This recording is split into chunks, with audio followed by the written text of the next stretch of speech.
We'll now look at geochronological principles. Geological events are dated and interpreted using stratigraphic principles, which are based on the observation and interpretation of rock layers, or strata, and their relationships to each other. The main principles of stratigraphy that are used for this purpose are uniformitarianism, original horizontality, lateral continuity, superposition, including fragments and cross-cutting relationships, along with the use of fossils. Uniformitarianism is the principle that states that the processes that operate today to shape the Earth's surface have been in operation throughout geological time. This means that the present is the key to the past, and that geologists can use observation of present-day processes to understand past geological events. The concept of original horizontality states that sedimentary rocks are deposited in horizontal layers. This principle is based on the observation that sedimentary rocks often have flat, parallel layers that have not been disturbed since they were deposited.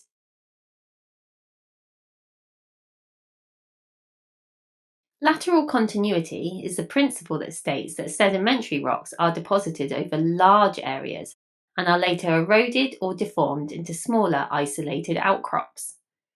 This means that layers of rock that are now separated by valleys or other features were once continuous and can be correlated across a larger area.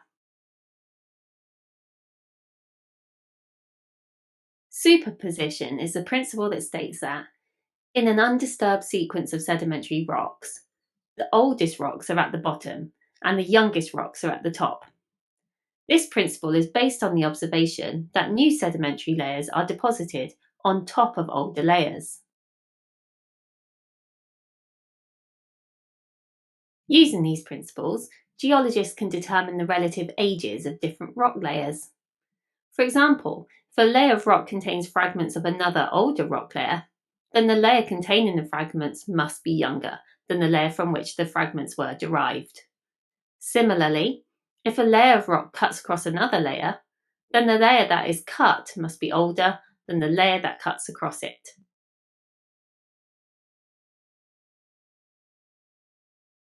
Rocks can be dated and correlated using the evolutionary change in zone fossils over time. Fossils are the remains or traces of organisms that lived in the past, and they can provide important clues about the age and characteristics of the rocks in which they are found.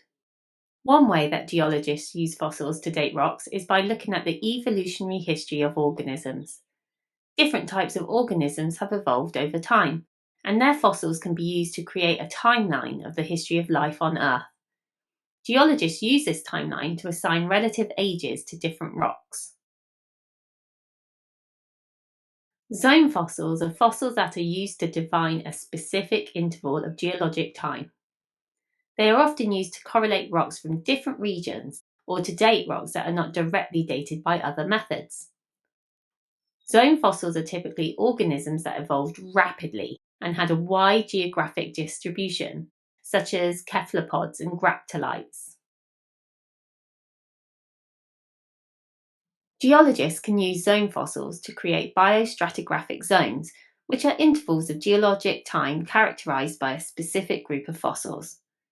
By identifying these zones in different rocks, geologists can correlate the rocks and determine their relative ages. For example, if a certain species of graptolite is found in a rock layer in one region and in a different layer in another region, then geologists can infer that the two rock layers are the same age. Graptolites are a type of extinct marine animal that lived during the Lower Paleozoic era, which spanned from about 540 to 400 million years ago.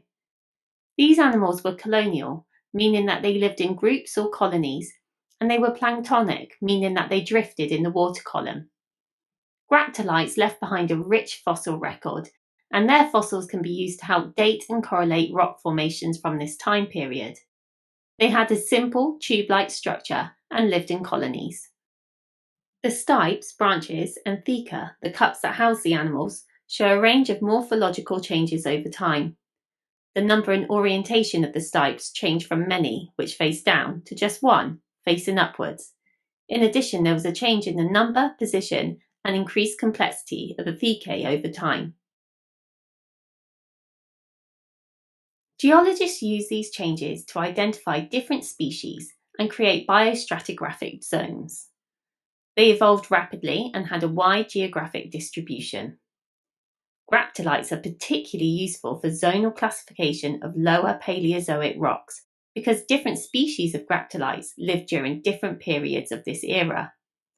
By studying the distribution of different graptolite species in rock formations, geologists can create a biostratigraphic zonation scheme that can help to correlate rocks from different regions.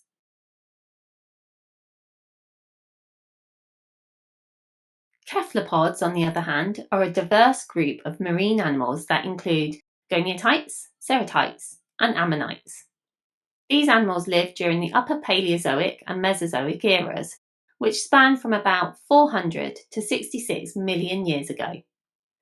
Cephalopod fossils are particularly useful for zonal classification of rocks from these time periods because they evolved rapidly and left behind a diverse fossil record.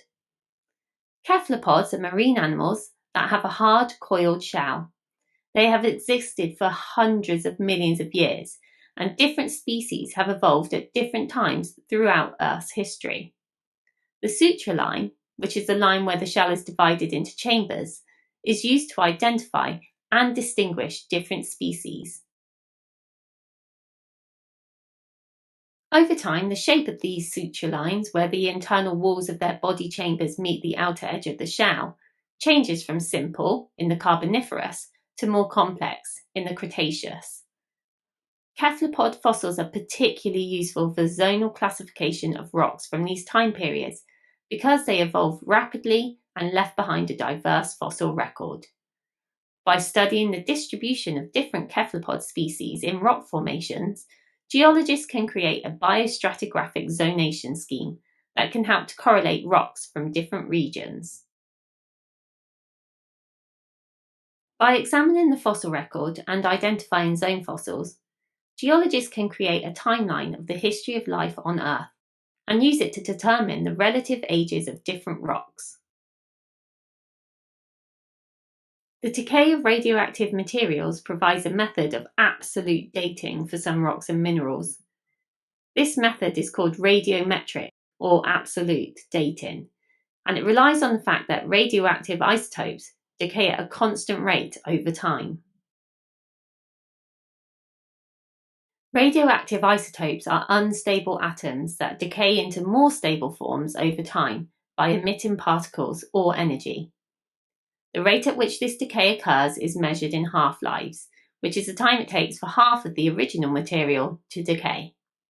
By measuring the ratio of the radioactive parent isotopes to the stable daughter isotopes in a rock or mineral, geologists can determine how many half-lives have elapsed since the rock or mineral formed. There are several radioactive isotopes that are commonly used for radiometric dating. For example, uranium-238 decays into lead-206, and the half-life of this decay is 4.5 billion years. This means that if a rock or mineral contains uranium-238 and lead-206, the ratio of the two isotopes can be used to determine the age of the rock or mineral. Other isotopes that are commonly used for radiometric dating include potassium-40, carbon-14, and rubidium-87. Radiometric dating is a powerful tool for geologists because it can provide absolute ages for rocks and minerals. This information is critical for understanding the geologic history of the Earth, including the timing of major events such as the formation of continents and the extinction of species. However, radiometric dating is not always reliable, as there are many factors that can affect the accuracy of the results. These factors include contamination, loss or gain of isotopes, and changes in the rate of decay over time. Geologists must carefully evaluate these factors and use multiple methods of dating to ensure the accuracy of their results. The development of the concept of deep time has been a significant milestone in our understanding of the age of the Earth. Deep time refers to the idea that the Earth's history is much longer than previously thought, and that the processes that shape the Earth have been happening for millions and billions of years. Before the development of deep time, people believed that the Earth was only a few thousand years old, based on religious and biblical accounts.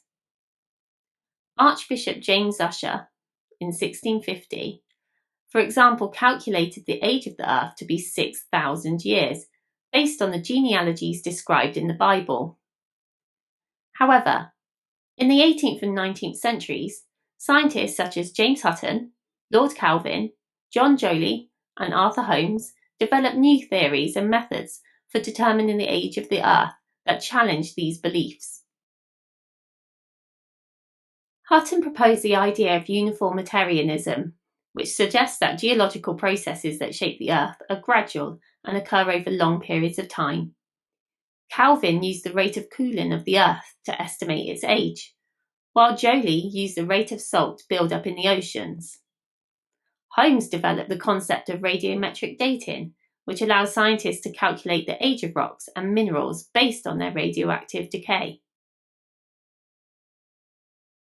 These scientists, among others, contributed to the development of the concept of deep time, which has extended the age of the Earth back to around 4.6 billion years. This estimate is based on a variety of methods, including radiometric dating of rocks and minerals, the study of fossils and their distribution, and the observation of geological processes such as erosion and volcanic activity.